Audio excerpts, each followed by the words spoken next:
Welcome to our presentation, Communication Today, Parents versus Kids. This presentation was created by the following people: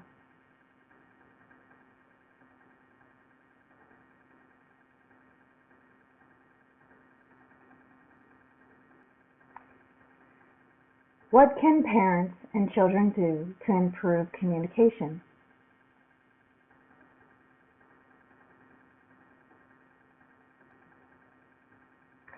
Perhaps the biggest barrier to communication is the assumption that it has taken place.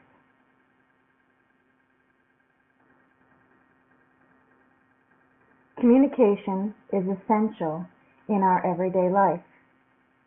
It is most important in our home life and family relationships. Parents and children need to overcome the interference that affects transmission of a message. What are the things that interfere in the transmission of a message? It could be outside sources, it could be phone ringing, it could be dogs barking, it could be work, it could be activities. Through this presentation, we will try to discuss a few of the barriers and also ways to overcome the interference that affects the communication. What are some of the barriers that prevent effective communication?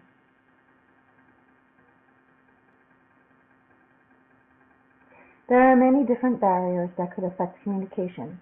In this slide, we will discuss the things that affect parents and also the things that affect kids. What affects parents usually is work. Work takes up a lot of our time. Many times, work extends through long hours, weekends, trips, weeks away from our family at some moments. Work is a huge barrier that can affect the communication. If you have both parents that work in your home, you have to work diligently in being able to communicate with your children, know their schedules, know what's going on. Some of the other things are language barriers. Today we see LOL, all those little acronyms and the way that kids communicate today. The smartphones have created an entirely new text messaging language that I certainly myself don't understand. So learning what your kids are saying with their little acronyms and their little LOLs and things like that, not only will make you cool, but it will also help you communicate and knowing what's going on with your kids. Another barrier for parents is technology. Many of us don't have the technology capabilities to keep up with the smartphones and the pads and the Netflix and the TV, smart TVs, and I know I certainly don't. Even in creating this slideshow, this is my first attempt, so I needed the assistance of my techie husband, who assisted me in trying to get through recording this audio. My 11-year-old son, could probably have sat down and whizzed right through this, but for me, it took me a few hours to get everything put together and to make it come together. So, for those of us who are not computer savvy, it's an effort. It takes time and it takes effort to get through the today and the technologies we have. Energy levels. Energy levels are huge. After parents come home from work, a long day, they're exhausted. They really want to lay down. They want to take a nap. They want to make dinner. They want to get through the homework. They want to get through soccer practice. and then they just want to lay down.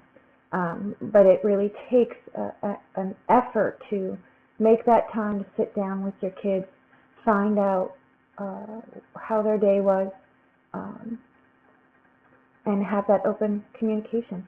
For kids, barriers are video games. I know my son, if I let him, would sit in front of his video game 24 hours a day. Earbuds. My 11-year-old doesn't have this disease yet, but I know that my 20-year-old did when he was, 13, 14, 15, 16, 17. They were never out of his ear. I would be having a conversation all by myself, not knowing I was having it by myself, until I would look to my right or my left and see that he was all tuned out, not listening to what his mom had to say. Another barrier is closed doors. Closed doors can affect children and parents' communication. I had to limit the amount of time that my son spent in his room. I used to call it the cave. I used to have to pull him out of his cave. Friends. Friends are a great thing for kids to have, but sometimes, you have to pull them in and make them spend some time with their parents, instead of, being out and running around, and all those things are great, but you still have to work hard at maintaining the relationship with your children. Activities can be a huge barrier.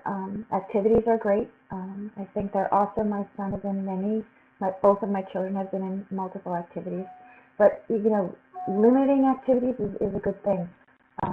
We need to definitely monitor the time spent during activities and away from home. And again, we have the language barriers where your children are speaking a different language than you are. So here's a slide that depicts some of the visuals of what we have just discussed in the previous slide. The confrontation is in the center.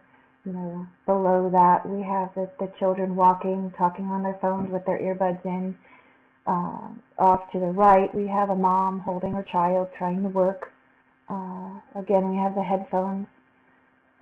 Center top is, a man who's just exhausted.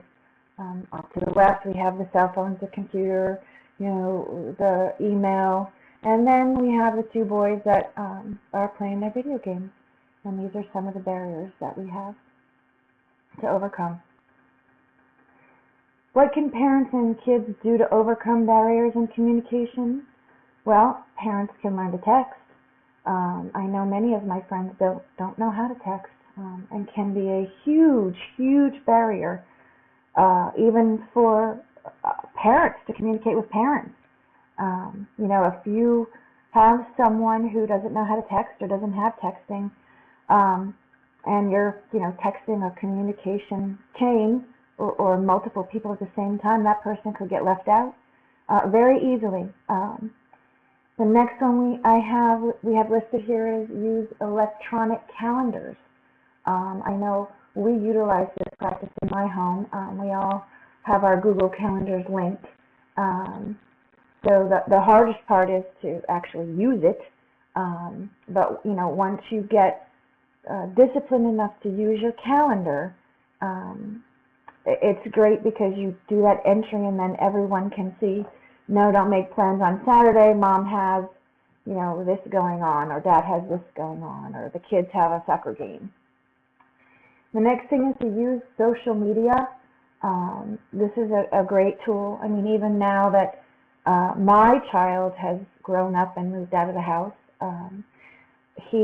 I can, easily communicate with him through social media, see what he's up to, see what he's doing, comment on what he's done for the day. It really does help in keeping you close to the ones that are not living in your home or living close. Spend mealtime together.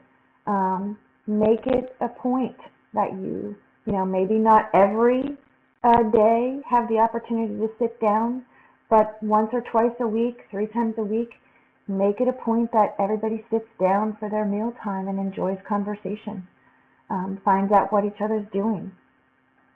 Another option is game night, movie night. These are great things to do. I know that game night is a little struggle in my home, but movie night works very well. And then we have an opportunity to talk about the movie. Did we like it? Did we not like it? What did we learn from it? So I like to use movie night in our house. What can kids do to overcome barriers? No phones during meal times. No faces buried down with their thumbs going wild. Call your parents once a day. Make that commitment to call them. Once a day, once a week, but really touch base, hear their voice, not just the letters on a keyboard. Suggest to parents the best way to communicate to you. Do your kids like the texting? Do they like Facebook? Do they like Twitter? Do they like Instagram? Or I don't even know really what Instagram is, but what are the things that they like? And then try to learn how to use those tools, those communication avenues. The next one is limit the amount of time spent on video games. And that's something I'm sure parents are going to have to set ground rules for. And then I'll finally limit the internet time that kids have their faces buried. This slide is an example, a visual example of some of the things that we talked about. Sitting down at mealtime, the two kids with the banana there. I try to use that as a visual as learning their language, possibly. Also, putting things on calendars, and then, truly having conversations. Off to the left are some of the images of the way people communicate today: Facebook, Google, Twitter, those YouTube, those pieces that parents need to commit to learn how to utilize. And then, maybe family meetings or sitting down to discuss things. So these are some of the visuals that I put together as an example of ways that we could better communicate. Also, we have a slide that we created for watching television as a family, playing games, getting outside, picnicking, enjoying the weather. These are great things to do as a family, and we can't always do them every day, but a once a week commitment would be great. What steps can be taken to improve the communication process between parents and their kids? Be self-aware. Control your own reactions to unwelcome news. Parents should position themselves in such a way that they are able to identify the problem source and discuss a strategy for preventing future problems. Pay careful attention to timing of conversation. Keen and observant parents can determine when it is best appropriate to introduce difficult issues for discussion. Use bridge-building language. Parents can help keep communication free of conflict by using non-judgmental and bridge-building language. Make the time to listen. Our lives are very busy, and often we need to be better reminded of the most important job we will ever have, and that is being a parent to our children. Don't let the daily checklist overrule the precious moments in life shared with your children. Thank you very much for your time, and I hope you enjoyed our presentation.